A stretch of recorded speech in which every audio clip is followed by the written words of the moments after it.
Du coup, on va passer à l'axe 3 qu'on co-anime avec Marie-Claire.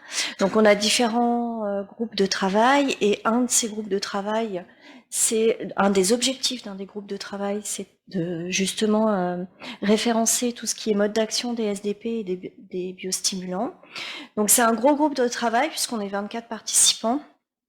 Donc on a eu une réunion de groupe de travail lors de la dernière plénière du RMT, où là, suite à ce travail de groupe, on a établi un compte-rendu qui visait à définir les attentes qu'on en avait et la manière de travailler. Et donc, il avait été défini en particulier de faire des tableurs Excel à remplir sur la base du tableur existant suite au RMT et l'ICITRA, qui référençait déjà les modes d'action de certains SDP. Donc l'idée, c'était de poursuivre ce tableur, de faire rentrer quelques colonnes supplémentaires pour avoir un maximum de précision, et puis de faire un tableur assez similaire pour la partie biostimulant. Donc en fait, dans ce groupe de travail, on est plusieurs co-animatrices, puisqu'il y a également Marilyn et Béatrice qui m'ont rejoint suite au départ en fait de Samé qui co-animait avec moi à l'origine. Et du coup, on a fait 2 réunions de co-animatrices de groupe de travail parce que l'objectif, c'était de pouvoir proposer à notre groupe, c'est ce qu'on avait défini en premier lieu, de pouvoir proposer des tableurs et qu'on retravaille sur ces tableurs. Donc là, nous, lors de ces réunions, on a fait une proposition de tableur et on doit faire un doodle pour essayer de réunir le maximum de participants du groupe pour du coup pouvoir voir si les critères que nous avons référencés dans ces tableurs semblent pertinents avant de le soumettre pleinement à l'ensemble des participants du RMT. Donc voilà, la réunion de groupe reste à définir. Sous peu, on va essayer de l'organiser là entre fin avril et mai pour pouvoir travailler rapidement sur cette partie. Marie-Claire, je te laisse présenter pour ton groupe.